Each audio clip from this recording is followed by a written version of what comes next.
Hi there and welcome to another edition of Dot Connecting with David Icke. Without further ado, let's welcome the man himself, David Icke. How are you? Thanks, Richie. I'm good. The end of the last program, I talked about the fact that I would go through some of the things that were predicted by a guy called Dr. Richard Day. I'll come to him in a second, but what I'm going to go through is one of many examples of how you can show not just prior knowledge of where the world has now gone and where it's designed to go beyond that, but also how distant, how long before today that the process that the world is being taken through and the changes in society that the world is being taken through, how long, what we call back in the past, this was known, and it was known for a simple reason. So I've been writing and saying for years and years, this society that we are experiencing today, and the one that they want to take us even deeper into, the great Orwellian global state, has not been in the making for years or decades. It's been in the making for, well, let's go back the smallest distance. He goes back much further than this, but it's been going on for hundreds of years. In fact, way beyond that.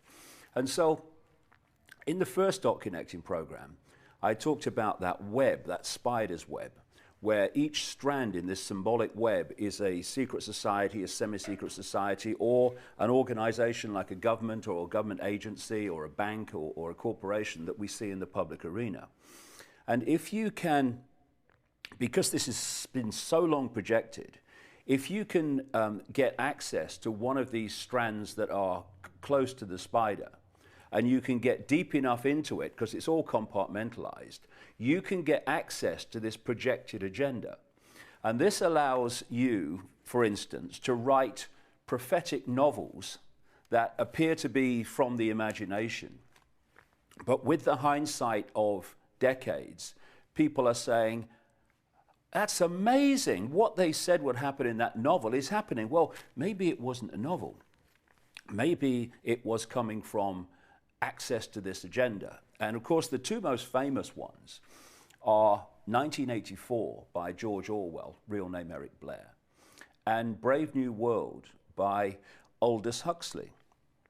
And they were not independent of each other entirely, to say the least, because Huxley was the French teacher at one point of Orwell, Blair, at Eton College, which is where the royals go and all the, the richest families send their children very close to Windsor Castle.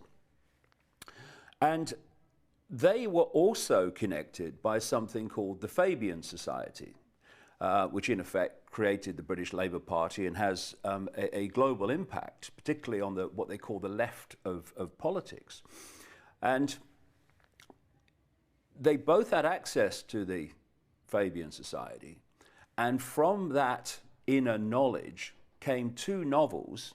1984 was about the police state. It was about constant 24-hour surveillance and the manipulation of social engineering and all that. And then you had Brave New World, Aldous Huxley, and he was concentrating on genetics, how children were taken away from their parents and in the end weren't even produced through the parents, but through technological means in laboratories. What do they call it? The World Hatching Centre, or whatever he called it, the hatchery. And so if you read those two novels, you are very, very close to seeing what the projected agenda is, and indeed what's now unfolding as we get closer to it. And Dr. Richard Day is another example of this prior knowledge. He didn't write a novel, but for some reason he stood up at a meeting of pediatricians in Pittsburgh, Pennsylvania, got the exact date, March the 20th, 1969. And he was just supposed to make a speech. But he then told people to turn off their recording equipment and not take notes, because he was going to tell them how the world was going to change. And Day was National Medical Director of Planned Parenthood. Now, Planned Parenthood now claims to be basically a birth control, in fact, population control organization. But it was created by the House of Rockefeller, who sent eugenicists to Germany to work with the Nazi eugenicists at the time of Hitler and the Nazis in Germany. The Rockefeller family have a long history of funding eugenics. And so Dr. Richard Day was a Rockefeller insider. And indeed, Planned Parenthood started out as a eugenics organization and then, as I say, took on another public image. He was also a professor of pediatrics at the Mount Sinai Medical School in New York, which is why he was being asked to talk to these pediatricians. Well, anyway, another doctor, or one doctor, in the audience in Pittsburgh in 1969, Lawrence Donegan, he was a pediatrician. He did take notes. And before he died in 2004, he did a series of radio interviews in which he described what Dr. Richard Day had said in 1969. And it's worth remembering that 1969 was only 37 years after Huxley's book and only 21 years after Orwell's book. And they had, through their different means, accessed knowledge of this projected agenda. Two did it with novels. This guy came openly out and said, this is how it's going to be. And remember, as I go through these points, that we're talking 1969. First of all, he said that there was a world system coming, which of course has been in my books all these decades, a world system of centralization of power and control in the world. And he said there was a plan to sabotage American industry. He said that different parts of the world would be assigned different roles of industry and commerce in a unified global system. Now, this is precisely what has happened in the European Union.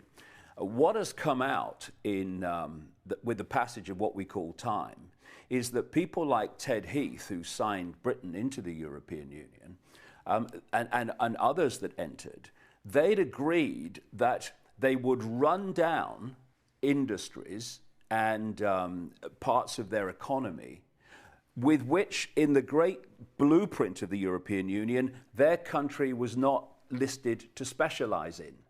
And one of the things that Heath agreed, this has come out with official documents over the decades, was he was going to run down the British fishing industry, although we're an island nation, because Britain, staggeringly, was not going to specialize in fishing in the unified European Union. And the unified European Union that's unfolding so fast is just a lower level of the unified global structure that this guy was talking about, and I've been talking about for a long time.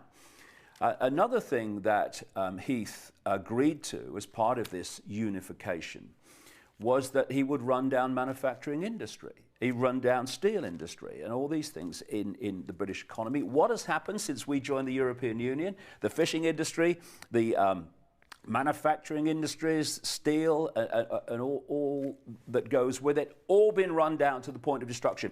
Coal mining was going to be run down.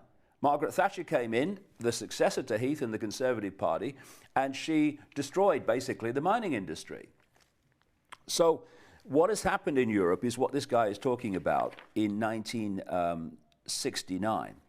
He said also then that the preeminence of the United States and the relative independence and self-sufficiency of America was going to end, and the old structure would have to be destroyed to make way for the new. What has happened in this period since he said that is that we've had a systematic destruction of the American economy. It's been done in many, many ways. A foundation of it has been outsourcing jobs into Mexico and the Far East. And exactly as he talked about, heavy industry was going to be destroyed in America, and it's been moved out to other countries to exploit slave labor. And of course, another way that it's been done and is still being done is to make the American economy dependent on the constant increase of the amount of debt. And they keep having these debt ceilings, and then they have a farce of a kind of an argument, and then they say, okay, we'll go through the debt ceiling. And the point comes eventually, and it's probably not too far from now, when the debt is such that the whole thing's going to collapse. And that's the idea. And this is why, this is what he was talking about all those years ago. If you want a structure, and this is what they want, this unified structure is meant to be a world government dictating to all countries, or all regions, because they want it into countries eventually. A world army imposing the will of the world government, a world central bank dictating all global finance, a world currency which would just be a single electronic currency, and for which there are massive implications for freedom, as I've mentioned in the Dot Connecting series already. And they want a microchip population connected to a global computer. Now, if you are going to have a world government tyranny dictating to all countries, you cannot have a superpower with the financial and military might to say no to you. And that has been the prime reason why America, the superpower financially and militarily, is being systematically destroyed to bring it in under the heel of this unified system that Day was talking about. He went on to say that every part of the world would have a speciality and so become interdependent. This is the point. If you have self-sufficiency within your borders of the basics of life, you have a situation where you can make decisions because you're not dependent on external forces. But if you are specializing in this, but other things that you need to survive and prosper are actually being produced elsewhere, you are dependent on them, and whatever you produce, they are dependent on you for that. And so when you've got this situation where everyone's dependent on everyone else, the power is with that cabal that controls all the points of production and all the points of dependency. And that's why we are seeing this systematic creation of dependency. America, he said in 1969, would remain a center for agriculture, high technology, communications and education, but heavy industry would be transported out. That's what we've seen. He also revealed a plan to cull and control the population through medicine, food, new laboratory-made diseases, and the suppression of the cure for cancer. If you want to cull the population, first of all, you want to make them sick to bring that about. And also, you'd want to stop access for the population to things that would stop them being sick. And this is why we've had this monopoly, virtually, on so-called healthcare by the pharmaceutical cartel, which is controlled by this cabal that I'm talking about, just as the biotech cartel is, just as the banking system is, and the governments are. And again and again, we've seen diseases come out, and so-called viruses, where it's like come out of nowhere. Where is this? And again, if you do the research, you go back to government laboratories. And the idea is to increase this as part of the culling of the population. This is a wonderful encapsulation of the empathy deleted mentality of those that are behind this. Day said to this group, we can cure almost every cancer right now, he said in 1969. Information is on file in the Rockefeller Institute, it's now called the Rockefeller University, if it is ever decided that it should be released. Day said that letting people die of cancer would slow down population growth, and charmingly, you may as well die of cancer as something else. And in, when was it? 1997, I had this invitation to meet a CIA scientist, 1997. And he invited me through a third party to his home because he wanted to tell me what was going on, and he had no way of getting that out into the public arena. So I went to meet him. Lovely, lovely fella in America. And he was with his family, and we were chatting. And I'll tell you something else that happened with that meeting in a second. But one of the things he told me is that he had got cancer. And the CIA wanted him to continue his covert work for them, pushing this agenda in the scientific realm. And so they didn't want him to die. So they gave him a serum. He called it a serum, that was his word. And almost in no time, cancer gone. And this is suppressed because they don't want people, for the very reasons that he's talking about, being cured of cancer. And when you look at some of the most famous and obvious members of this cabal, the British royal family, Father George Bush, David Rockefeller, Henry Kissinger, what do they all have in common? They live incredibly long lives. I mean, the Queen Mother went to 102, and you got Prince Philip and the Queen right up there, Kissinger, David Rockefeller in his 90s, Father George Bush catching up. Why? It's not by coincidence or chance. It's because they are treated in a different way to the rest of the population.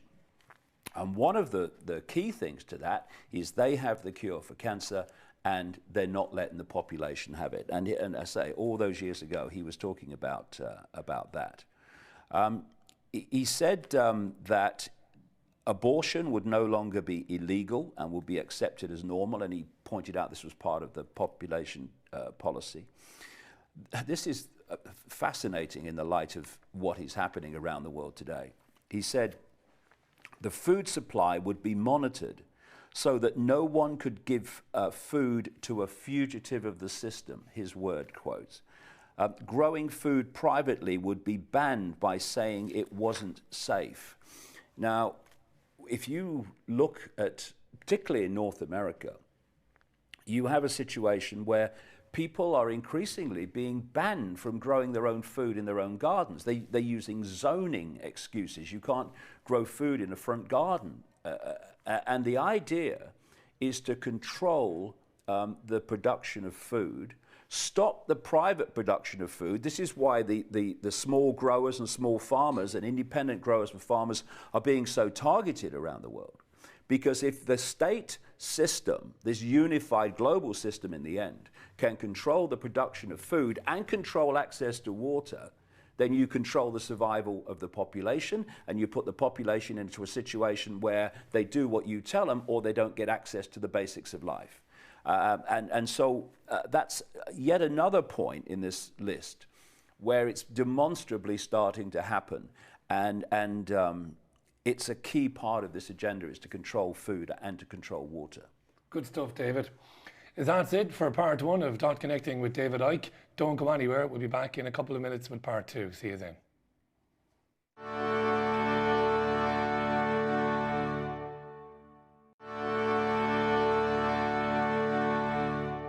Welcome back to Dot Connecting with David Icke. Remember, if you've missed... Yeah, okay.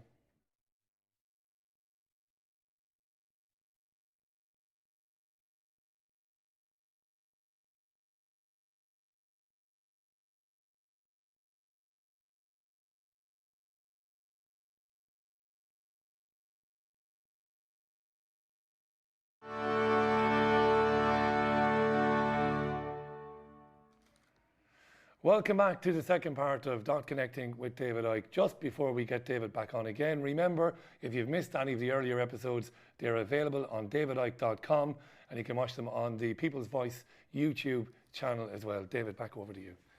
Yeah, we're talking about food control equaling people control and water control equaling people control. And another major aspect of this is genetically modified food. We've all seen the stories of biotech giants like Monsanto, all part of this unified system cabal, who are producing genetically modified food, which is genetically modifying us. That's another deeper part of the agenda. And when their seeds get from a farm growing genetically modified crops and go onto a farm that's not growing genetically modified crops and doesn't want to, often the last thing they want to do, Monsanto are prosecuting the farm that doesn't want the seeds for growing their crops without paying a royalty, without having a license. What did I just say? License. License to grow. So the idea is that you not only desperately, catastrophically impact on human health, the population cull, through genetically modified food, you control the distribution and growing of food by licensing it, because the idea is that if you can't get people to grow it as a choice, then you'll contaminate their farms and they'll grow it anyway. And if they won't play ball, you'll take them to court and they can't continue anyway because they've got no money. You know, they've been bankrupted by the court case. This has happened not just once, many, many, many times.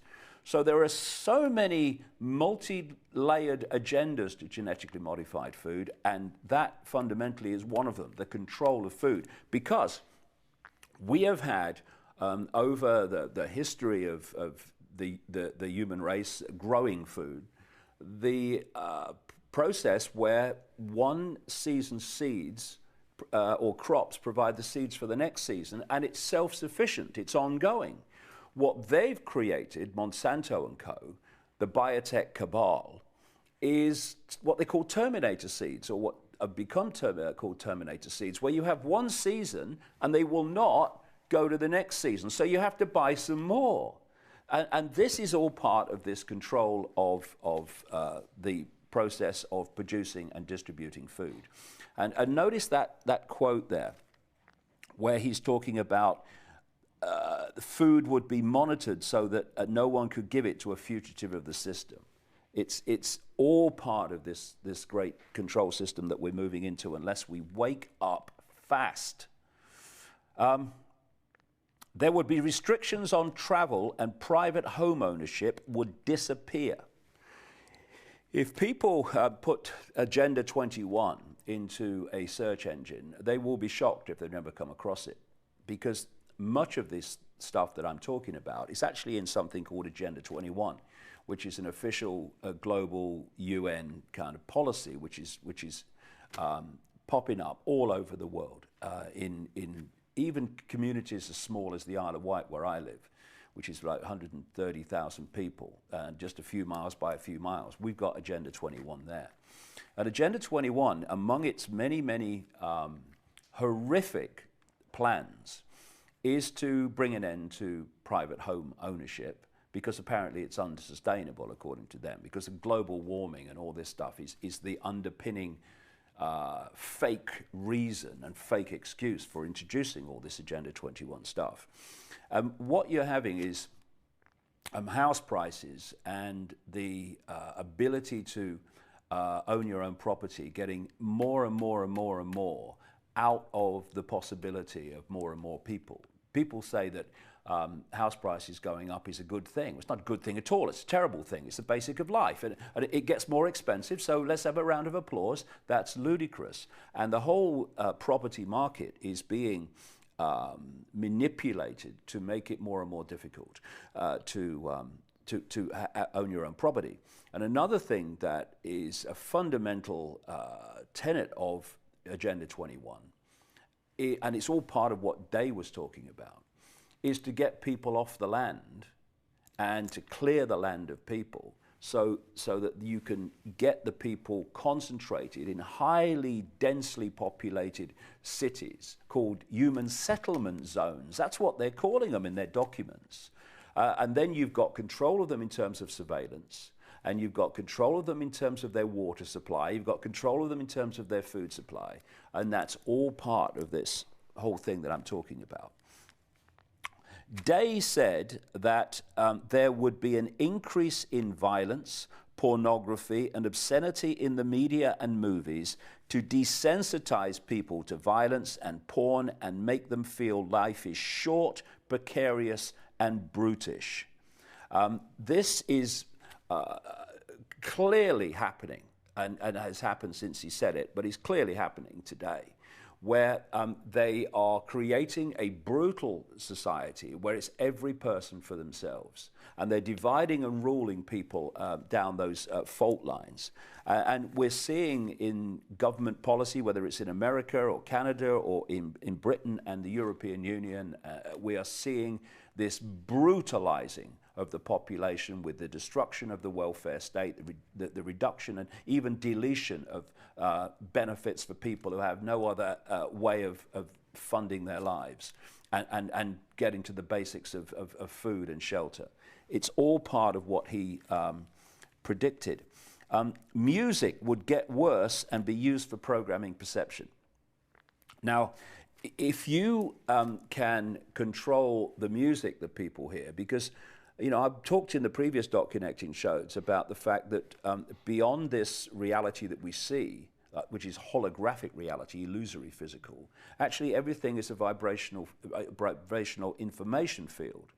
Now, what is music? It's vibration. And if you can get the vibration right and the frequency right, you can disrupt the mental and emotional and therefore to physical processes, what we call physical in the holographic realm, of that person.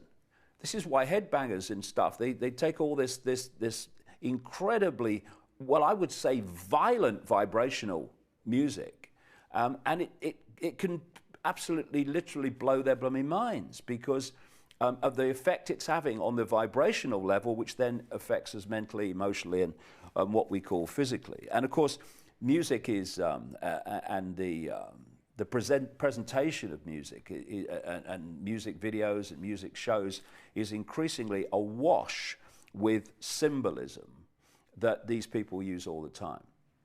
And just a quick one. People say, well, why would they put these same symbols everywhere? Well, when I'm talking to you now, I'm sending you a vibrational information field, and you're decoding it with your ears, and then you're hearing it as words. It's not words passing between us, it's an information field. You're decoding this into what, and I'm doing it to myself as I decode my own vibrational field. But everything is a vibrational field. So a symbol is a vibrational field. And if that symbol represents something, as it's a certain kind of information field, then just as the vibrational fields from my vocal cords are going into your brain through your ears, so symbols go into the brain through the sight process. And if you look at the research, the vast majority of information that we take on and decode into some kind of reality actually comes through the sight system processes, not through the ears. So symbols talk to you in that way, in the sense that you are absorbing and decoding that information field. So you can watch a show and it's done in a certain way, just like a satanic ritual is done in a certain way on purpose. And it can fundamentally impact upon your perception of self, the world, and how you think, how you feel. Day said that society would be severely controlled and people would be electronically tagged, 1969. And what he's talking about there is microchipping. Long-established communities, he said, would be destroyed by unemployment and mass immigration. I mean, look at the most extreme example in America, Detroit. Unemployment and mass immigration. What is mass immigration about? What we've got to understand, I would strongly suggest, is that we're being played off against each other and we are being divided and ruled. And we've got to get streetwise and not see everything in black and white. People say, are you for immigration? Well, yeah. Are you against it? Oh, you're a racist then. Surely, it's like the gun control in America. You know, you can have a debate over whether you should have guns in society or you shouldn't, but the debate above that, the streetwise debate at this time, is why is the government trying to take guns away now on a mass scale in America? Why are they doing it? What's the agenda? Who benefits from an unarmed population in America? Well, the simple answer is anyone that wants to take the place over without too much resistance. And it's the same in the area of immigration. What he is talking about there in terms of destroying communities is breaking down a sense of nationhood, a sense of culture. Now, I say that we're all infinite awareness having an experience, and cultures and races, they're just illusory experiences of different kinds. Fair enough. I mean,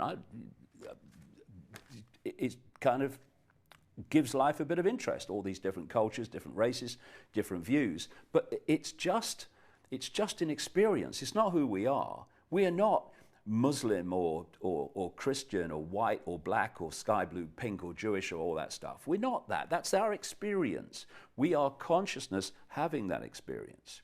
So immigration and race to me is just virtually irrelevant, but it's not if you're trying to manipulate it. And what they are wanting to do, and they are doing with mass immigration, is to take a sense of nationhood away from people. And again, I'm British, but only because I was born on a piece of land called Britain. I mean, I was born on some piece of land, or I would have drowned, I suppose.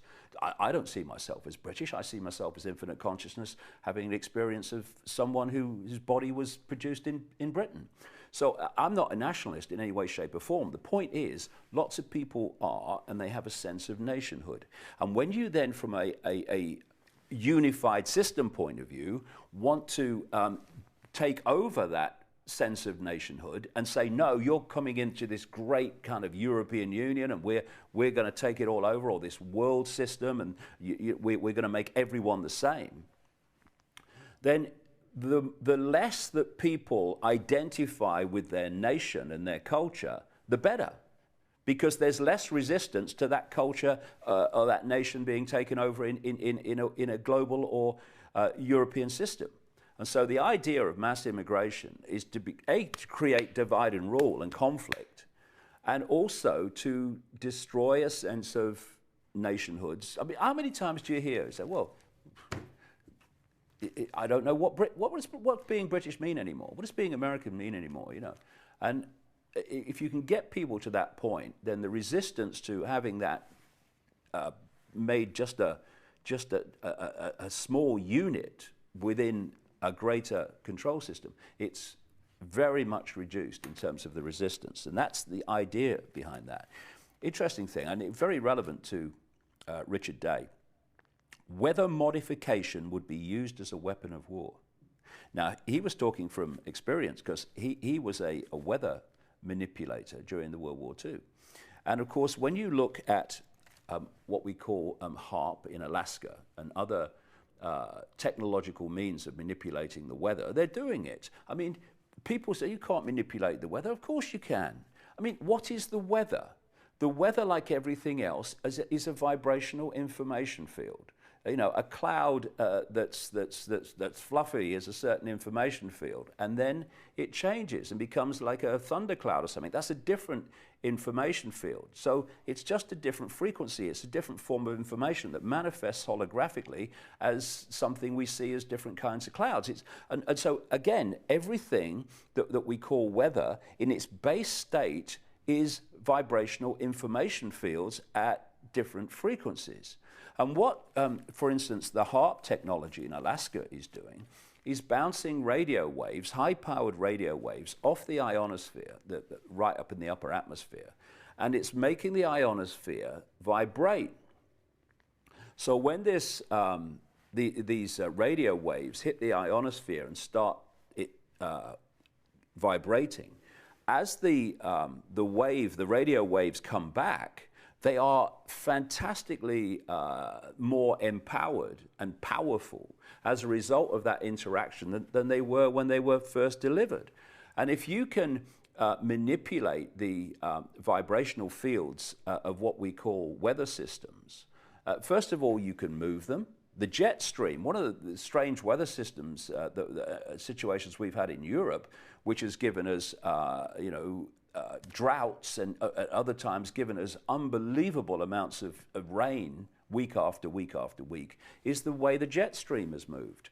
And there was a European Parliament committee investigating HAARP way back in the 90s when it wasn't fully empowered and fully on stream. And they were pointing out in that report that one of the things that HAARP could do was move the jet stream, which is what's been blamed for these weather systems, that strange weather systems we've been having in Britain over the last few years.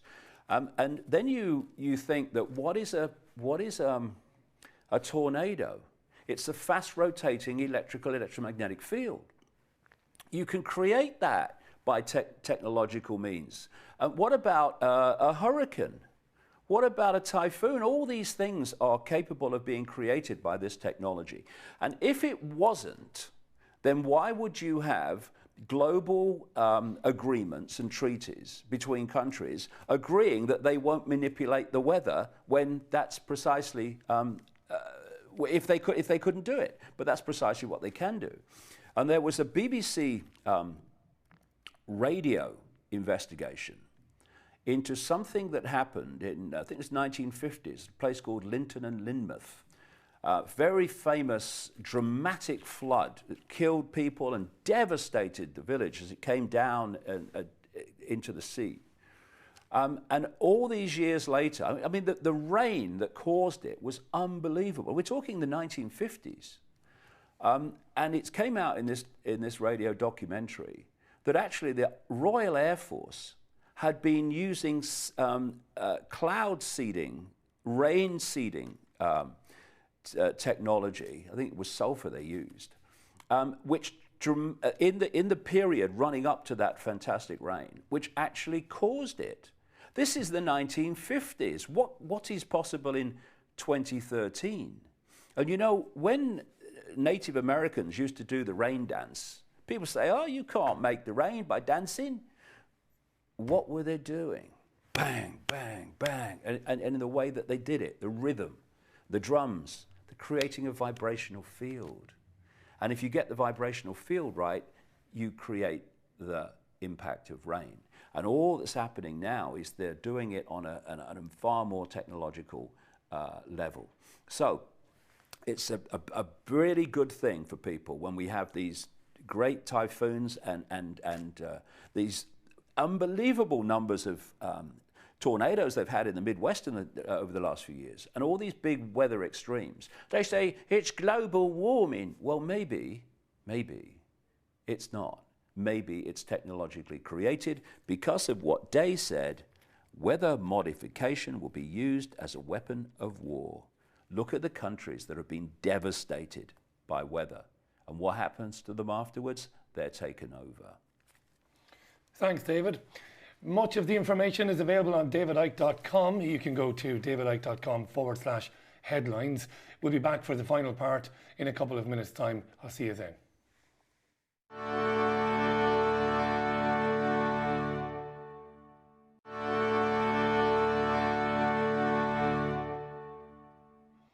And welcome back to the final part of this edition of Dot Connecting with David Icke. Once again, to remind you, if you've missed the earlier episodes, check out davidicke.com and indeed the People's Voice YouTube channel. David. Right, I've just got a list here. I'll quickly go through them of what Day said. Population control, permission to have babies. What's happening in China is designed to be global. Redirecting the purpose of sex, sex without reproduction and reproduction without sex. Contraception universally available to all. Sex education and carnalizing of youth as a tool of world government. Tax-funded abortion as population control. Technology used for reproduction without sex. That's straight out of Brave New World, Aldous Huxley. Families to diminish in importance. When you see these various expressions of the projected agenda, destroying the family unit is always, always there. Euthanasia pill and the demise pill, limiting access to affordable medical care, will make eliminating the elderly easier. They want people in the prime of life to have the strength to serve the system. Once they've passed that point and the system is being asked to actually give them something from what they've paid in for their later life, they don't want that. They want rid of the elderly. This is why we're seeing more and more, and I completely understand why people say it should happen. And that is that people should have the right to help people die if they're in terrible straits. But that's not where it's meant to end. That's the point. That's the excuse to start it. And people say, well, it's fair enough. And I do understand why they say that. But the idea is to expand it and expand it and expand it. This is why we have people old people being left to die in hospitals. This is why we have this thing called the Liverpool Care Pathway in this country, where they now, and the government said they would get rid of it after a great outcry, and all they've done is come out with another version of it. And that is the situation where if a doctor decides that a person, usually old for obvious reasons, elderly, he's got a few days to live, then they take the drugs away, they take food away, and they basically kill them. And so many over the years, when their loved ones have said, no, we're not having it, and they've got them back on what was taken away, they've lived for a heck of a long time afterwards, when they were supposed to be dying in a few days. This is all stepping stones. These are all the dots to what this guy was talking about in terms of eliminating the elderly. What did he say? You might as well die of cancer as die of anything. You've got to die of something. Lovely man. Medicine would be tightly controlled.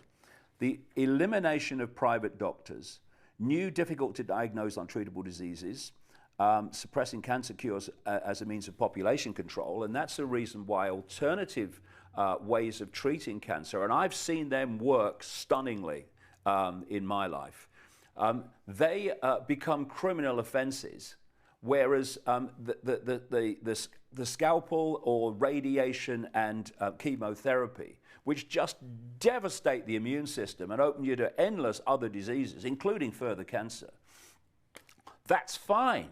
And we're having judges insisting against parental choice to have children given chemotherapy and radiation.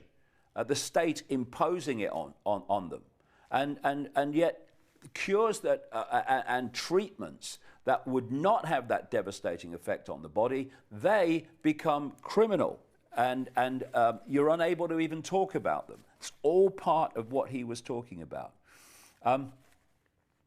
Inducing heart attacks as a form of assassination. We remember that one when someone dies of a heart attack at a very optimum moment for the system, if they're revealing something or planning to reveal something. Blending all religions. The old religions will have to go. Changing the Bible through key revisions of key words. It's where some of the modern translations have come in. But, you know, researchers have been writing for a long time about the plan to create a one-world religion. And we are some way from that, but that's the ultimate goal of bringing in this one-world religion. And what that religion, for people that watch the second of the dot connecting programs, what that religion would be, as most of the religions even are today, would be the worship of these entities that are the spider at the center of this web, dictating into the world that we can see. Restructuring education as a tool of indoctrination. The great line he came out with here: more time in schools, but pupils wouldn't learn anything. And this is all part of the dumbing down of education. And because education is just a programming operation. It's nothing to do with educating. It's nothing to do with creating sharp-minded people who are free-thinking and make their own judgments on the world. It's about creating software programs who just take on the belief system that suits the system that is behind the education process. And it talks here too about schools being the hub of the community. You'll notice now around the world where schools are being given more and more power over parental rights. And that's part of the process of moving the power of over children in their formative years of parents to the state via schools and via other means. Controlling who has access to information. This is the censorship of the internet, for instance. It's the censorship of the mainstream media.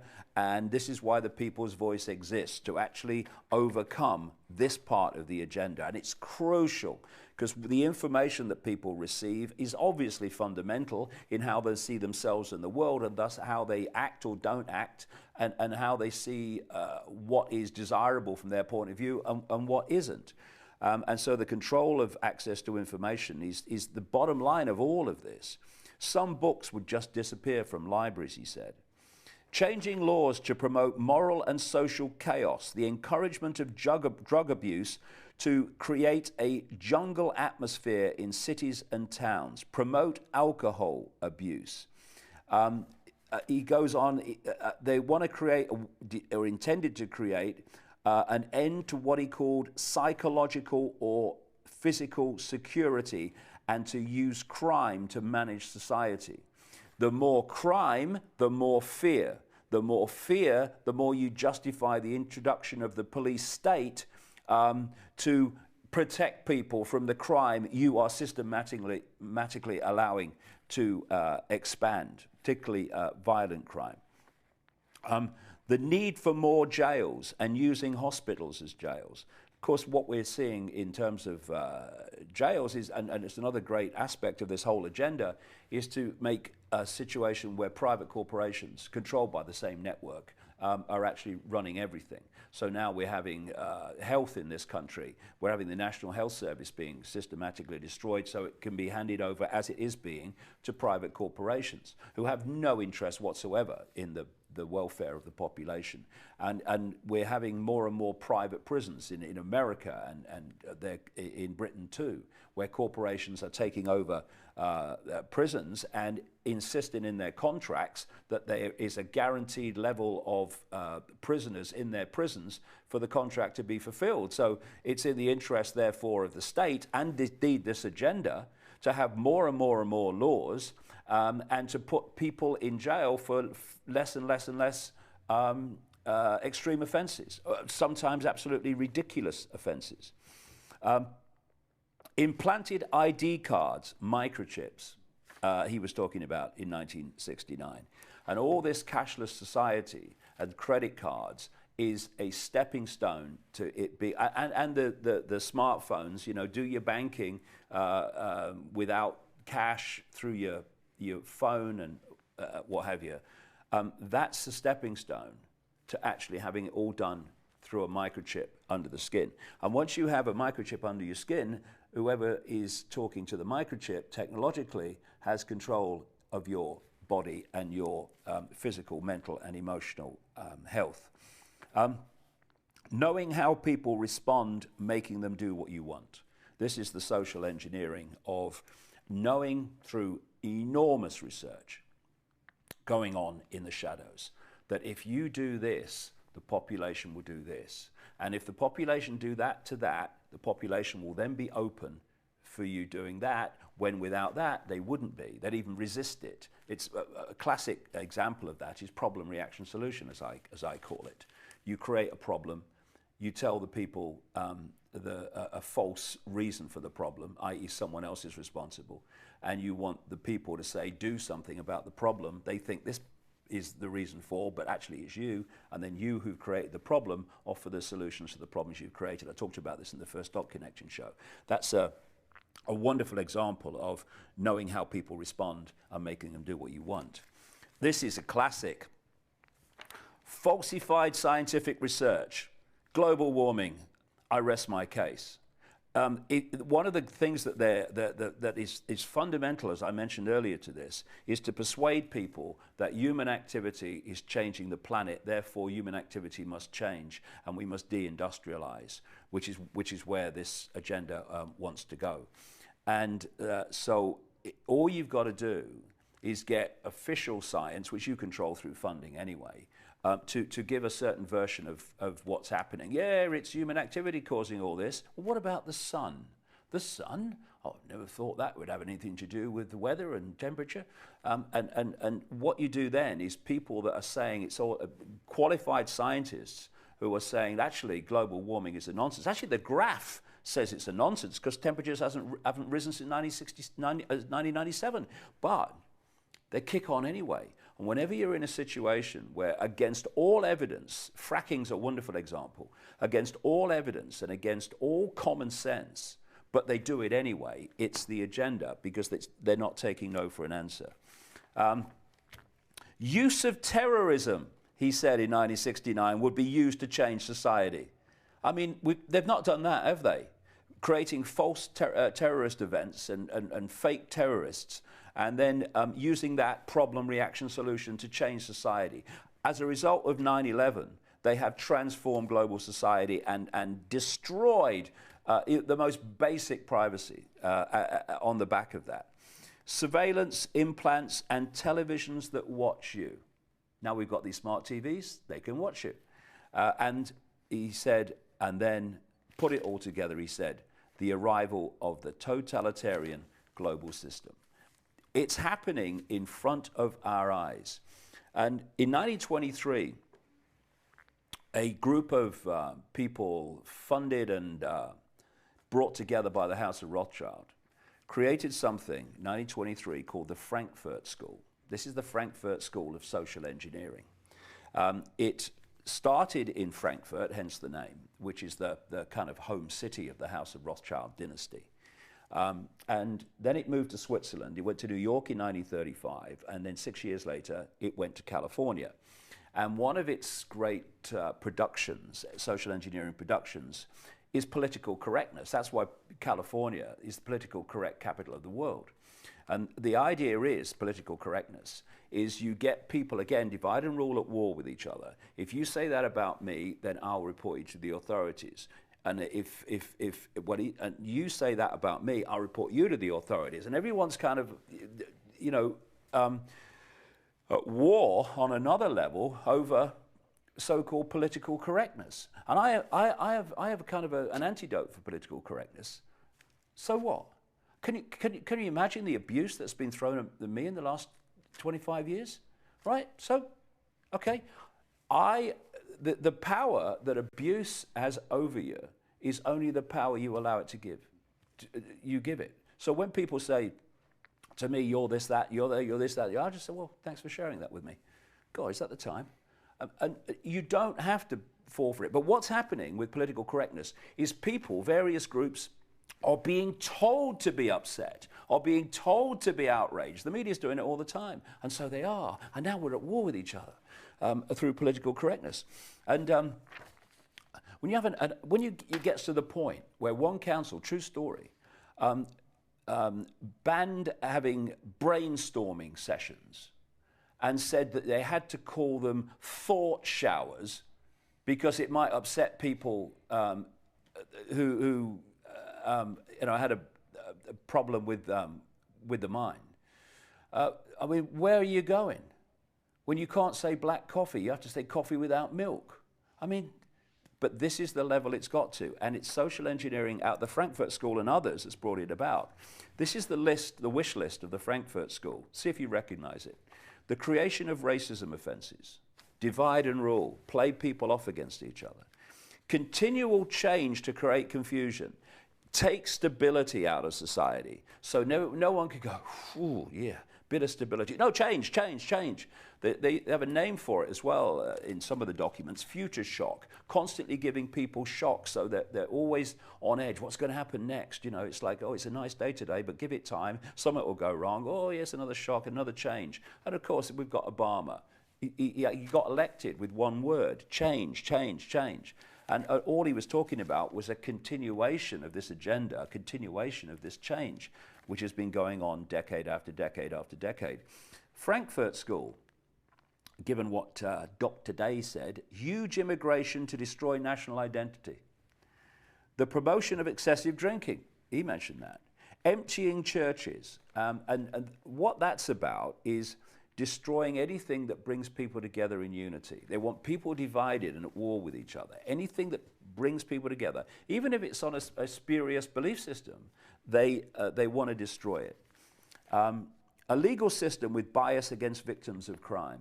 This is all part of the using crime to socially engineer society. Dependency on the state or state benefits. What they've done is bring a situation where they've manipulated society to create dependency on state benefits. And then the next stage after that is to cut the legs off and withdraw the state benefits, leaving them in destitution. And that's precisely what's happening now. Control and dumbing down of the media. That's not happened, is it? And encouraging, here we go again, encouraging the breakdown of the family. So that's one person's speech in 1969, somehow miraculously predicting the society that we have today. But he wasn't miraculously predicting it. He knew that was the agenda, and it's a simple equation, Richie. If there's an agenda to transform human society and nothing intervenes to stop it, that agenda will unfold. And that's why when you get access to the agenda, predicting the future is such a doddle, such a piece of cake and so easy. The trick is we, through knowledge of this, intervene and stop these things unfolding as they are now. David, thanks for that. Brilliant stuff. That's it for Dot Connecting with David Icke this time. Remember, you can catch David Monday to Friday reviewing the papers with me, Richie Allen, on The Richie Allen Show. Dot Connecting with David Icke returns very soon. Bye for now.